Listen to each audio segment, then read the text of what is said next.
Hello everyone, welcome back to SBR Pythons. Today we've got a fairly exciting video. I'm going to show you our ovulation that we've got today. So I'm filming this on Wednesday the 11th I believe it is, and you should be seeing this on the 15th. So sort of it's only a couple of days ago from when you're seeing this. You'll have probably seen it on my social media. I'm extremely excited for this one. If you saw in the video last week, I said I had 3 females that I was waiting on ovulation for. One of those is ovulating right now, and it is really exciting. It's my most anticipated pairing. And I just wanted to touch on a little subject in today's video. Again, not giving advice because I haven't got the experience, or I don't really want to give you advice right now, but I'm just going to touch upon the way that I've been doing things, and also some of the myths with the breeding season. So firstly, I'll show you the ovulation, because ovulation, that was a really weird way of saying it. This is probably what most of you have tuned in for.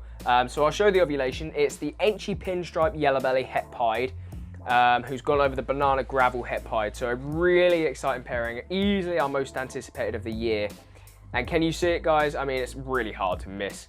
Right there, absolutely massive.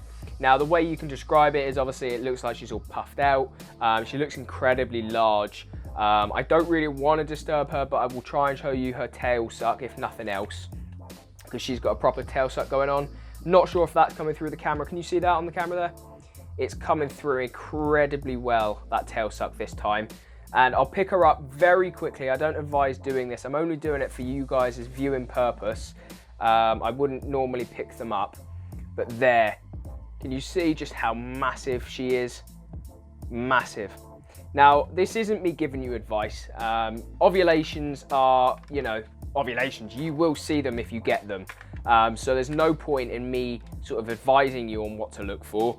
There's plenty of videos out there anyway on it. But I just thought I'd show you the ovulation because it's very exciting for me. As I said, this is easily my most anticipated pairing of the season. The combinations that are there are absolutely phenomenal. I mean, as I said, it's the Highway Pie project, but bringing the Enchi in to try and get that pattern back. The Pinstripe, the same sort of effect, and then obviously the Banana. I'm really intrigued to see how Banana works in the Highway, and especially in the Highway Pie project. So that is exactly why I'm doing that pairing. And the reason I wanted to tie it in a little bit to talking about some of the myths of breeding is for the reason of the male. I'll get him out so you guys can have a look at him while I talk about it. So I'll just get him out now because he is with a female. So if he's locked, obviously I won't be able to get him out, but I think he's unlocked at the minute. So this is the male, guys. It's the Banana Gravel 100% Het Pied. He's absolutely beautiful. I showed on a couple of videos ago the comparison to the normal banana I've got here that's 100% Het Pied, and you can see the influence of that gravel. Ignore the water droplets. I've just sprayed him down because he is with the normal Het Pied right now.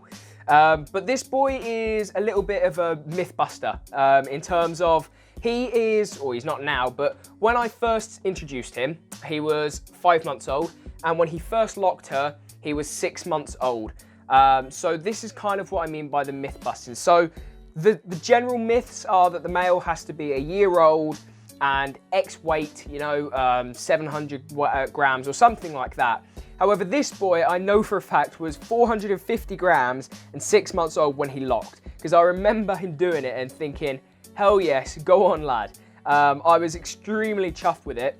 And the other myth I sort of want to bust with this pairing in general is the idea of having to introduce the male lots of times and get lots of locks.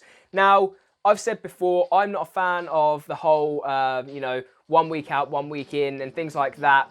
I very much just don't see the point in it. I think you're overly stressing your male out, and especially if they're going to multiple females, they're not really getting an opportunity to be in their own tub.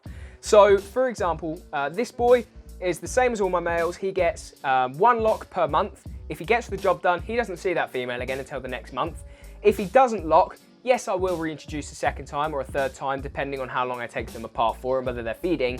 But usually, to be fair, this boy has been getting the job done in every month. So he's only been getting 1 lock. Now, this is what I meant by the myth busting though side of it. So you've got, as I say, introduced for the first time in December, no locks. So he was probably introduced 2 times that month. But then in January, he was introduced and he locked. And that's when I was extremely happy because, as I said, he was slightly young and slightly small in terms of weight. However, he got the job done. February, no locks. And then obviously March, he's obviously I put him in, not expecting the ovulation until more recently when I saw the pre-swell. So we didn't lock her then, obviously, and so she's now ovulated. And the myth that kind of is being busted here is as I say, you need multiple locks and this, that, the other. It's a one and done, guys. If they get the job done, it's up to the female to use that sperm. This boy only put the sperm in once, and yet she's ovulating. So clearly the job has been done from that one introduction and that one lock, which is incredible. And I am really proud of this boy, to be fair. The way that he's done it is truly incredible, being his age, and you know, now he's got a little bit more experience and he's been breeding a couple of females, but I'm really chuffed with how that's come about. The next thing I want to do is sort of show a different male, just to not highlight the point more, but just to show there is a contrast and that every male is different. So I'll just get him out. So the next boy I'm going to pull out is this Enchi Orange Dream, 100% het ultra male and 50% het for pied. Now, the reason I've pulled him out is because he is a August 2019 offspring. So that makes him 9 months old, and he is, I would say, 500, 550 grams now. And I've been introducing him to the pastel pied, and yet there's not been any success. And this is just me trying to relay that point of it's up to the animals, not up to us. So for example, if you was to base it on the idea that they can be 450 grams and 6 months old, he should be locking, but he's not, because ultimately it's up to him. I mean, I don't even know if this boy is producing sperm. We can check, because obviously if they're not producing sperm, they've got nothing to put into the female. This boy has a very small amount of sperm in there. I'm not sure if that's going to be picked up on the camera. I'll even try and get it. There you go. It's kind of disgusting, but that is sperm. That is the sperm. Well, I don't know if it's the sperm plugs or if it's actually sperm. People have different opinions on this, but I call it sperm plugs. So he is producing, and it's up to him whether he wants to breed that female. As I say, right now he isn't, but then again, I'm in no rush with this boy, but I just thought I'd highlight that and sort of show you that it's up to the male, not up to the, not the standards, but the rules that the hobby has kind of set itself. And as I say, in no way is this a knock on the hobby, and in no way is this advice to you guys on what to do. I'm just giving you my experiences and saying that the kind of myths that we all hear aren't necessarily 100% correct all the time.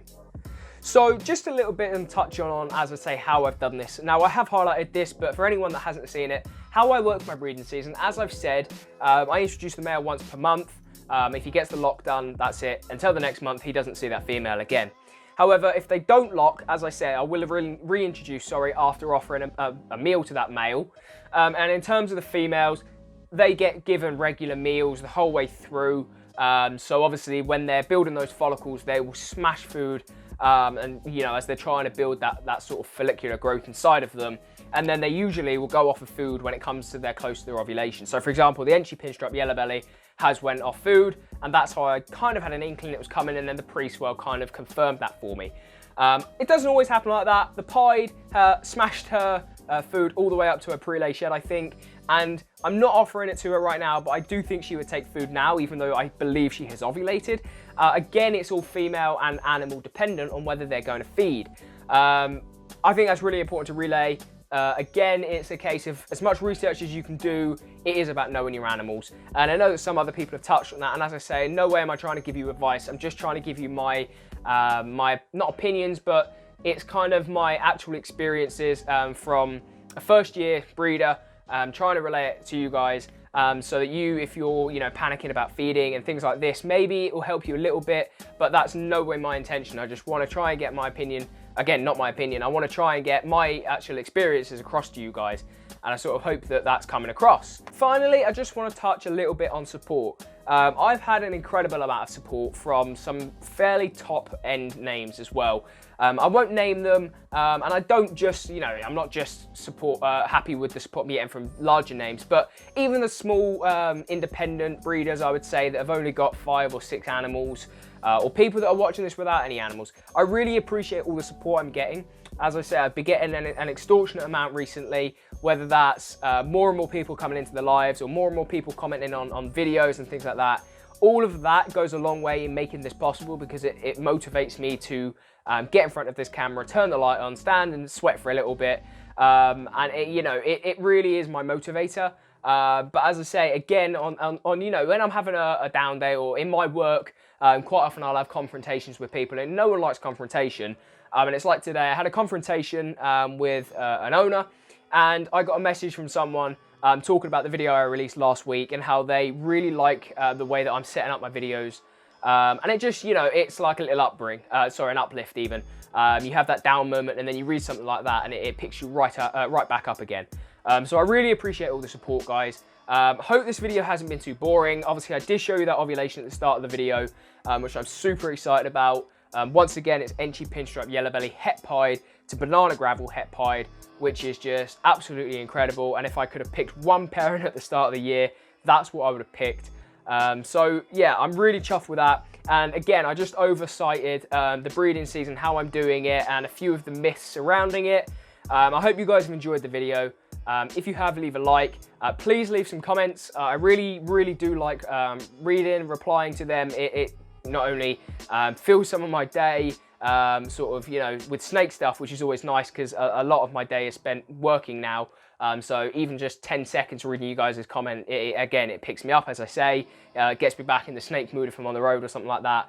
Although, as Gavin mentioned on his Bulls rant or Bulls talk, whatever it is he's naming it, the streams he does every week, there's not really a moment where you switch off. You know, I'll drive, yesterday I was driving to Wiz Beach. It's an hour and a half from where I am, and the whole way I was just sitting there thinking, what's happening with the snakes? When have I got to feed them? You know, these things don't shut off. But as I say, just having that comment pop up sort of tells me that someone's paying attention to what I'm doing and they're enjoying it, and my passion's coming across, and that's ultimately what I do this for.